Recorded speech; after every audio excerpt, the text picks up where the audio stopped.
వర్షాలు, ప్రకృతి విపత్తులపైన ముఖ్యమంత్రి రేవంత్ రెడ్డి సమీక్ష సమావేశం నిర్వహించారు. వర్షాల నేపథ్యంలో ప్రాజెక్టుల దగ్గర పటిష్ట చర్యలు తీసుకోవాలన్నారు. ప్రాజెక్టుల మెయింటెనెన్స్ మాన్యువల్ ప్రకారం జరగాలని, ప్రాజెక్టు సంబంధిత ఇంజనీర్లు ఖచ్చితంగా మాన్యువల్ను అమలు చేయాలని ఆదేశించారు. ప్రాజెక్టుల సిఈలు అలాగే ఎస్సీఈలు ఈ సీజన్లో స్థానికంగా ఉండాల్సిందేనని స్పష్టం చేశారు. ఉన్నతాధికారుల అనుమతి లేకుండా ఇంజనీర్లు ప్రాజెక్టులు వదిలి వస్తే కఠిన చర్యలు ఉంటాయని హెచ్చరించారు. ప్రాజెక్టుల మెయింటెనెన్స్, గేట్ల మరమ్మతులకు తక్షణమే నిధులు విడుదల చేయాలన్నారు. వర్షం వల్ల నగరంలో ట్రాఫిక్ జామ్ అయితే కఠిన చర్యలు తప్పవని హెచ్చరించారు.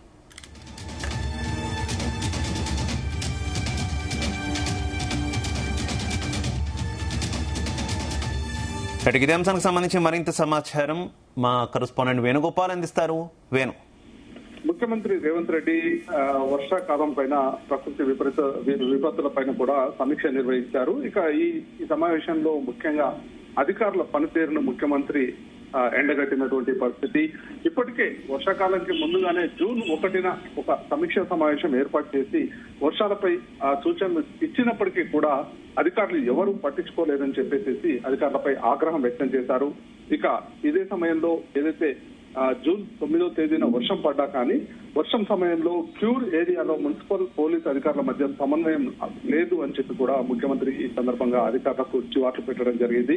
వర్షం వచ్చినప్పుడు water logging points, black spots, traffic jam ఏర్పడే ప్రాంతాల డేటా ఆధారంగా పనిచేయాలి, కానీ ఇష్టానుసారంగా ఏ శాఖకు ఆ శాఖ పనిచేస్తే అప్పుడు సమన్వయం ఉండదు అని చెప్పి కూడా ముఖ్యమంత్రి మండిపడ్డారు.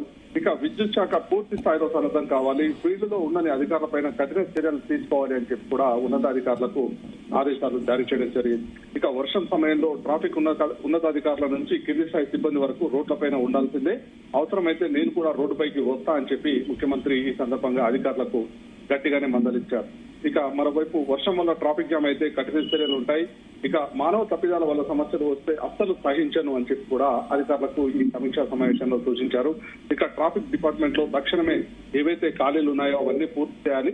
ఇక మరోవైపు వర్షాల నేపథ్యంలో ప్రాజెక్టుల దగ్గర కూడా పటిష్ట చర్యలు తీసుకోవాలి, ప్రాజెక్టుల మెయింటెనెన్స్ మాన్యువల్ ప్రకారం జరగాలి, ప్రాజెక్టుకు సంబంధిత ఇంజనీర్లు ఖచ్చితంగా మాన్యువల్ ను అమలు చేసి తీరాలి అని చెప్పి కూడా సూచించారు.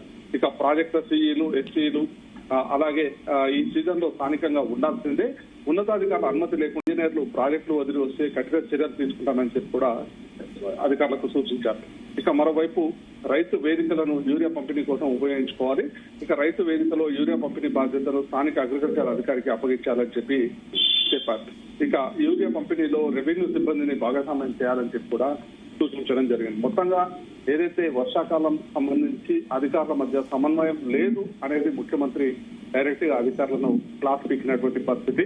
ఇక ఏదైతే ఈ వర్షాకాలం సీజన్ మొత్తం కూడా పూర్తిగా అప్రమత్తంగా ఉండాలి, ఎక్కడ కూడా ఎలాంటి నష్టం జరగకుండా ముందస్తు చర్యలు తీసుకొని ఎక్కడికక్కడ ట్రాఫిక్ జామ్లను కూడా నివారించాలి అని చెప్పి ముఖ్యమంత్రి రేవంత్ రెడ్డి అధికారులకు ముఖ్యంగా డ్యామ్ సేఫ్టీ విషయంలో ఎలాంటి జాగ్రత్తలు పాటించాలని చెప్పారు వేణు. ఎందుకంటే వరదలు వస్తే డ్యామ్ల దగ్గర కొంత పరిస్థితి కఠినంగా ఉండేటువంటి అవకాశం ఉంది. నిధుల విడుదలకు కూడా ముఖ్యమంత్రి అంగీకరించినట్టు సమాచారం కదా. డ్యామ్ సేఫ్టీ విషయంలో ఏం చెప్పారు?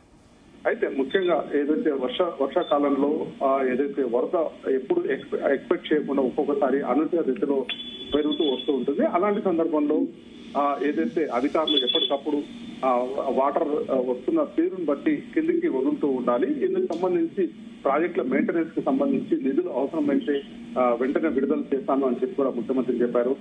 ముఖ్యంగా ఏదైతే ఇరిగేషన్ సంబంధించిన అధికారులు మాత్రం ఖచ్చితంగా ప్రాజెక్టుల సిఈలు, ఎస్సీలు ఈ సీజన్ లో స్థానికంగా ఉండాలి, ఎట్టి పరిస్థితుల్లోనూ ప్రాజెక్టులను వదిలి బయటికి రావద్దు, ఖచ్చితంగా అక్కడ ఉండి తీరాల్సిందే, ఎవరైనా అలా వ్యవహరిస్తే మాత్రం వారిపై కఠిన చర్యలు తీసుకుంటామని చెప్పి ముఖ్యమంత్రి హెచ్చరించారు. అయితే వరద సంబంధించి ఎప్పటికప్పుడు అంచనా వేస్తూ కింది ప్రాజెక్టులకు నీటిని విడుదల చేయడం, అలాగే ఏదైతే ముందస్తుగా ప్రజలందరికీ కూడా నీటిని విడుదల చేసినప్పుడు హెచ్చరికలు జారీ చేయడం లాంటివి కూడా ఖచ్చితంగా చేసి తీరాలి. లేదంటే అప్పుడు అనుకోకుండా వచ్చే వరదల వల్ల కూడా నష్టం ఎక్కువ ఏర్పడే అవకాశం ఉంటుంది. కాబట్టి ఖచ్చితంగా ఈ వర్షాకాలంలో ఎలాంటి ప్రాణ నష్టం సంభవించకుండా అధికారులు చర్యలు తీసుకోవాలి అని చెప్పి కూడా అధికారులకు గట్టిగానే హెచ్చరించారు. Right, okay, thank you Venu.